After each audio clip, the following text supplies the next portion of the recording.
Pakistan's strategic landscape is defined by its narrow geography and compressed military footprint.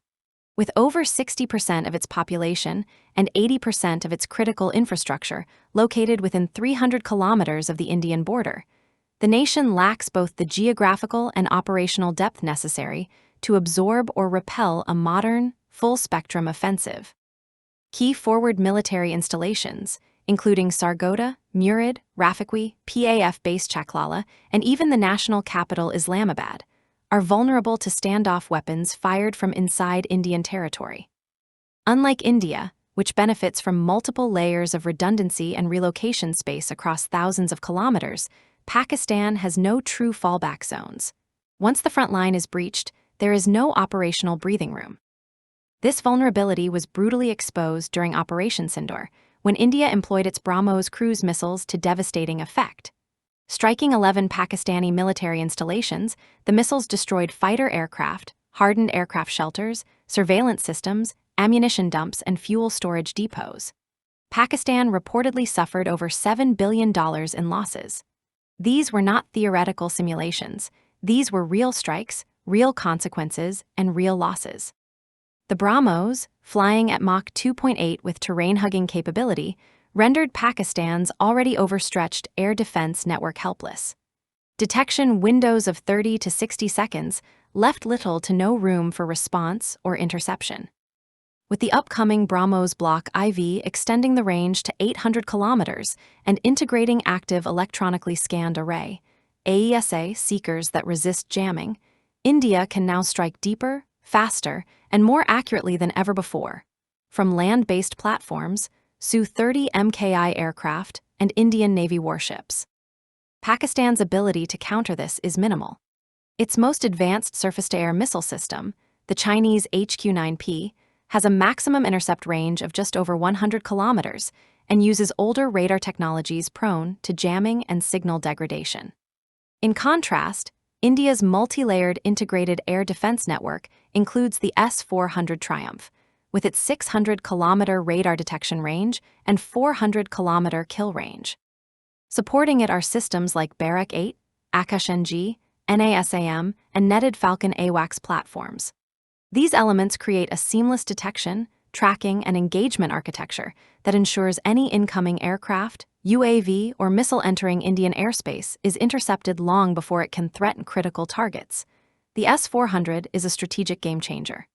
Its powerful 40 N6 missiles can engage both aircraft and ballistic missiles at extreme ranges. Deployed along the western border, it casts a net over nearly half of Pakistan's airspace. In practice, this means that PAF aircraft, even if launched from deep inside Punjab or Balochistan, could be intercepted while still inside Pakistani airspace. The Falcon AWACS and Netra AEW and C systems enable deep battlefield surveillance and vectoring of both defensive and offensive units in real time. This gives India near-total air domain awareness across the entire theater. India's air dominance, however, doesn't stop at traditional platforms. It extends deep into the realm of unmanned warfare. During Operation Sindoor, Indian forces unleashed a barrage of Israeli-Indian loitering munitions, including Harop and Skystriker drones, against key Pakistani infrastructure. These drones hovered for hours, identified valuable targets, and dived into them with explosive warheads. They hit radar sites, air defense nodes, communication hubs, and even moving convoys. Their low speed, small radar cross-section, and erratic flight patterns made them difficult to intercept. India has since integrated next-generation drone capabilities into its war doctrine. Rudrastra, a hybrid vertical takeoff and landing drone, features a 170-kilometer range and 1.5-hour loiter time. It can be launched from nearly anywhere, forests, rooftops, moving vehicles, and deliver payloads onto fixed or mobile targets. It's precise, fast, and hard to detect. What sets India apart is its domestic innovation pipeline. A team of 20-year-old engineering students from Bengaluru developed a kamikaze drone reaching speeds of 300 kilometers per hour. The Indian Army has already inducted it. These drones are fast, accurate, and expendable, perfect for swarming Pakistani positions and overwhelming defenses. All of this is backed by a $234 million government drone incentive program aimed at scaling indigenous production. India is mass-producing swarming drones, suicide UAVs, stealth loiterers, and autonomous surveillance platforms. These drones are not just about surveillance. They are frontline attack systems capable of crippling enemy defenses before a manned aircraft even takes off. In contrast, Pakistan's UAV fleet remains heavily dependent on imported Chinese CH series and Turkish Bayraktar platforms. It lacks the domestic production capacity to rapidly scale, adapt, or customize its drone fleet for dynamic warfare. In parallel, India is pushing the limits of speed and reach. A hypersonic missile, under development and expected to travel at Mach 8 with a range of 1,500 kilometers, promises to redefine strike timelines. Covering hundreds of kilometers in under 2 minutes, it reduces enemy reaction time to near zero. Pakistan's radar systems, already under strain, will simply not have the time or processing capacity to detect, track, and intercept such fast-moving targets. Alongside this, India is testing a 7,500-kilogram bunker-buster missile derived from the Agni platform. Designed to penetrate 80 meters of reinforced underground structure, this weapon targets hardened command centers, deep missile silos, and nuclear storage sites, assets that Pakistan cannot afford to lose. India's existing subsonic cruise missile, Nirbhay, is being upgraded with countermeasure technologies, such as chaff and flare dispensers that activate upon detecting enemy interception systems. This allows the missile to maneuver, evade, and complete its mission even in hostile air defense zones.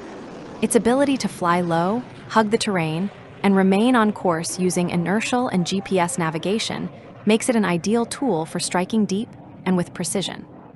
As India adds modular warheads and smart seekers to Nirbhay, it becomes an even more versatile tool in the strike arsenal. But India is not only enhancing its offensive capabilities, it's reinforcing its defense through cutting-edge counter-drone technologies. The Bhargavastra micromissile system has been developed specifically to counter enemy UAV threats. Capable of targeting and eliminating drones at a range of 2.5 kilometers, it's already being deployed around critical infrastructure, military convoys, and frontline formations. It operates autonomously, reacting faster than human operators. India's integration of radar sensors, AI-based targeting systems, and layered air defense ensures no single technology operates in isolation. In contrast, Pakistan's counter-drone efforts remain reactive. Without an indigenous anti-drone solution, and lacking the budget or technical infrastructure to rapidly develop one, Pakistan faces a massive blind spot in defending against India's expanding drone fleet.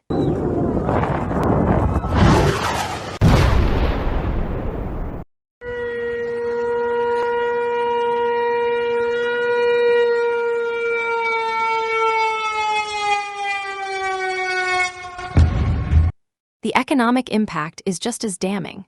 The damage caused during Operation Sindoor, over $7 billion in destroyed assets, is an unsustainable loss.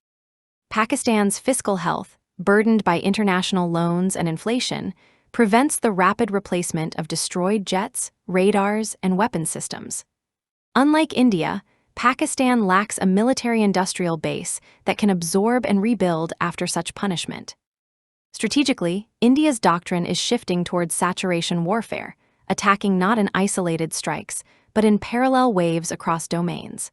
Missiles, drones, airstrikes, cyber attacks, and psychological operations are executed in a synchronized, data-driven fashion.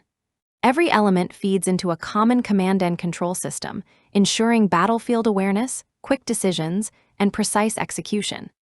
Pakistan, constrained by disjointed legacy systems and limited digital integration, simply cannot compete on this plane.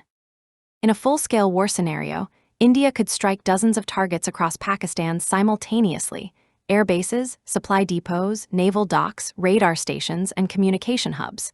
With S-400 coverage and drone surveillance, any Pakistani counteroffensive would be detected and neutralized within minutes. Indian air defenses could down retaliatory aircraft and missiles before they reach their targets. The result? Pakistan would suffer crippling damage, lose strategic initiative, and be unable to respond meaningfully.